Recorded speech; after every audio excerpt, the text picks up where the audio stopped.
Langsung aja ya. Assalamualaikum warahmatullahi wabarakatuh. Waalaikumsalam. Waalaikumsalam warahmatullahi wabarakatuh. Alhamdulillahirrabbilalamin. Alhamdulillahirrabbilalamin. Wabihi nasta'in wal murid wassalatu wassalamu ala asrofil anbiya'i wal mursalin wa ala alihi washabihi ajmain amma ba'du. Pertama-tama mari kita panjatkan puja dan puji syukur kehadirat Allah Subhanahu wa taala yang telah beri nikmat Islam, nikmat sehat. Semoga kita diberikan kenikmatan yang baik. Amin. Salawat serta salam tak lupa kita junjungkan kepada Nabi besar Nabi Muhammad SAW. Yang terhormat kepada Bapak dosen akidah akhlak Bapak Dimansa, dan yang terhormat yang saya cintai teman-teman semuanya. Di kesempatan kali ini kita akan presentasi dengan judul hal-hal yang merusak iman. Oke, langsung saja kita perkenalkan dulu ya satu persatu. Yang pertama Bilal, coba Bilal. Dan Ida dan Faisal dan Nabila. Langsung saja kita mulai.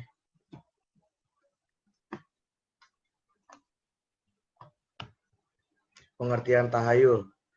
Tahayul adalah sesuatu yang hanya berdasarkan pada hayalak belaka. Penentang tahayul adalah rasionalis pertengahan abad ke-17, Benedict de Spinoza, dan para intelektual abad pencerahan.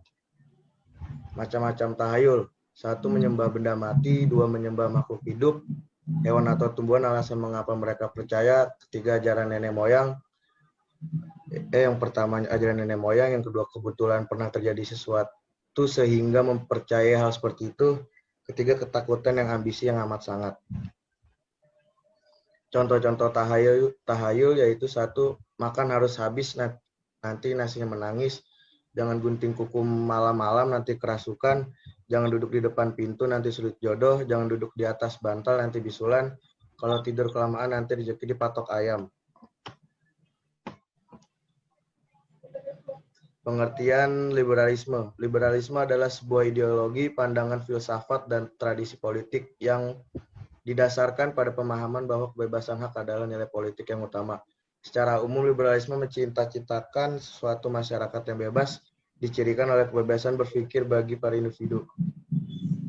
Ciri-ciri liberalisme yaitu yang pertama, anggota masyarakat mempunyai kebebasan intelektual penuh. Yang kedua, pemerintah cuma mengatur kehidupan masyarakat secara terbatas. Yang ketiga, kepuasan dari seseorang akan orang lain ialah situasi yang tidak adil. Yang keempat, suatu masyarakat dibilang bergembira bila saat pribadi atau beberapa besar pribadi bergembira.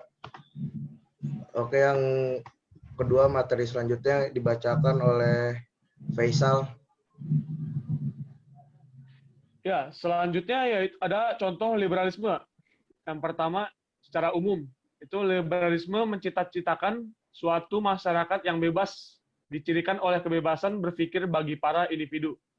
Yang kedua, paham liberalisme menolak adanya pembatasan, khususnya dari pemerintah dan agama. Yang ketiga, liberalisme menghendaki adanya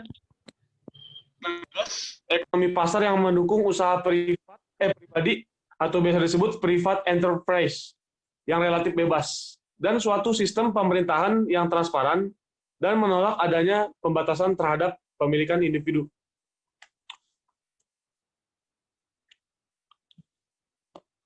Lanjut slide berikutnya.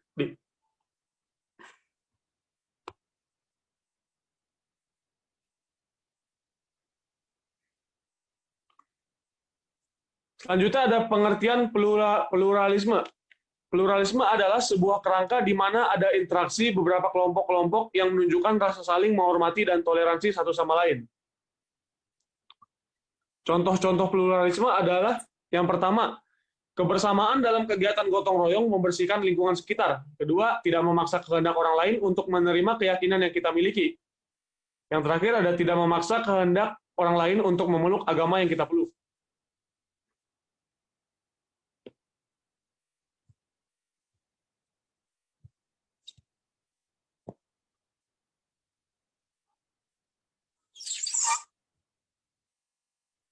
Dampak positif dan negatif pluralisme. Yang pertama itu dampak positif dulu. kita mampu mendayagunakan perbedaan sebagai aset yang berharga untuk menuju peradaban. Adapun dampak negatifnya yaitu terdiri dari beberapa hal, di antaranya mencakup munculnya tindakan rasisme, diskriminasi, ketidakadilan sosial, dan lain sebagainya.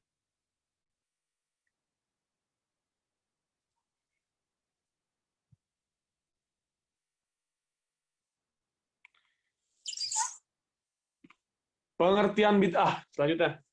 Bid'ah menurut bahasa diambil dari bida, mengadakan sesuatu tanpa ada contoh.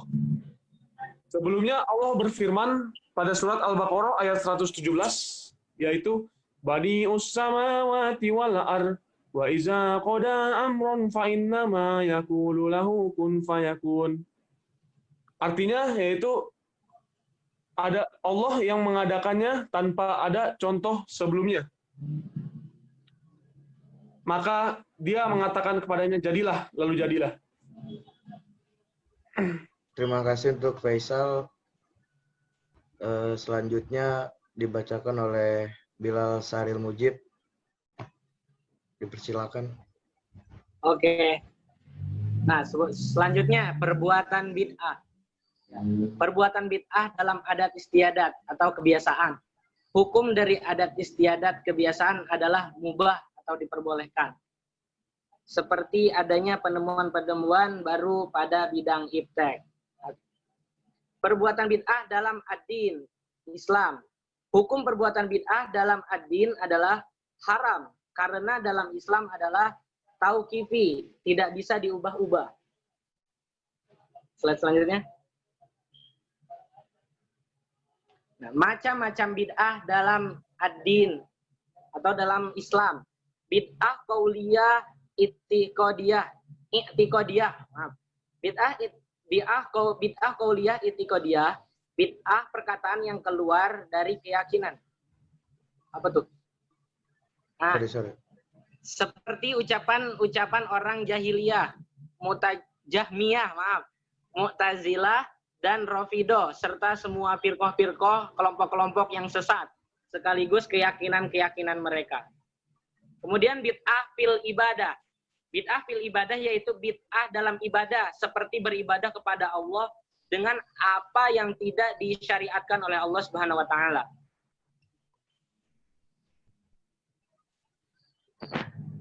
Macam-macam bid'ah fil ibadah.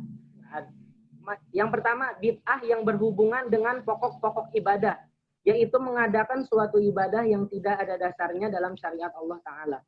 Seperti mengerjakan sholat yang tidak disyariatkan, siam atau puasa yang tidak disyariatkan, atau mengadakan hari-hari besar yang tidak disyariatkan, seperti pesta ulang tahun, kelahiran, dan lain-lainnya. Yang kedua, bid'ah yang berhubungan dengan pokok-pokok ibadah, yaitu mengadakan suatu ibadah yang tidak ada dasarnya dalam syariat Allah Ta'ala. Seperti mengerjakan sholat yang tidak disyariatkan, siam yang tidak disyariatkan, atau mengadakan hari-hari besar yang tidak disyariatkan, seperti pesta ulang tahun dan kelahiran. Sama nih. Bid'ah yang terdapat pada sifat pelaksanaan ibadah, yaitu menunaikan ibadah yang sifatnya tidak disyariatkan, seperti membaca zikir-zikir yang tidak disyariatkan dengan cara berjamaah dan suara yang keras. Yang terakhir, kemudian yang keempat, bid'ah yang bentuknya mengkhususkan suatu ibadah yang disyariatkan, tapi tidak dikhususkan oleh syariat yang ada, seperti mengkhususkan hari dan malam nisfu Sya'ban untuk syam dan qiyamul lail. Lanjut. Oke. Pengertian khurafat.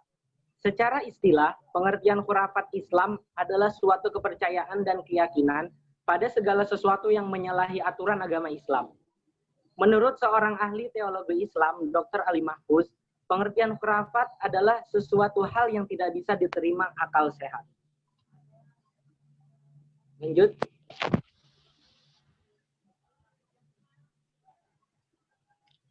Baca, Bil, baca. Slide selanjutnya. Udah. Oh, iya. Contoh-contoh khurafat. Menanam sebatang pokok pisang di halaman atau rumah yang baru selesai dibangun dianggap dapat membawa sial pada penghuni rumah itu. Kemudian contoh yang lainnya, mempercayai bahwa berjabat tangan dengan orang yang pernah berjabat tangan dengan orang yang secara berantai sampai kepada orang yang pernah berjabat tangan dengan Rasulullah akan masuk surga. Contoh yang lainnya, memakai ayat-ayat Al-Quran untuk azimat, menolak bala, pengasihan, dan sebagainya. Kemudian dengan mencium tangan ulama, kita akan mendapatkan keberkahan yang berlimpah. Itulah contoh-contoh khurafat. Kemudian pengertian sinkretisme. Secara etimologi, sinkretisme berasal dari perkataan shin dan kretizein atau keranain, yang berarti mencampurkan elemen-elemen yang saling bertentangan.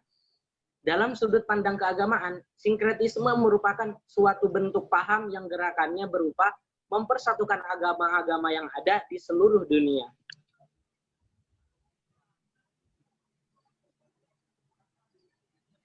Munculnya sinkretisme di Pulau Jawa. Oke, munculnya Islam sinkretik dalam masyarakat Jawa. Pertama, pada waktu itu sejarah Islam tercatat dalam periode kemunduran. Kedua, pandangan hidup masyarakat Jawa sangat teposeliro dan bersedia membuka diri serta berinteraksi dengan orang lain.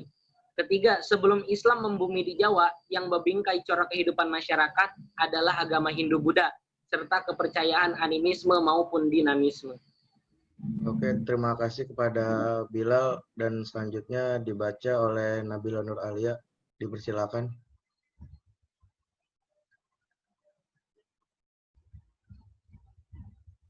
Nabila.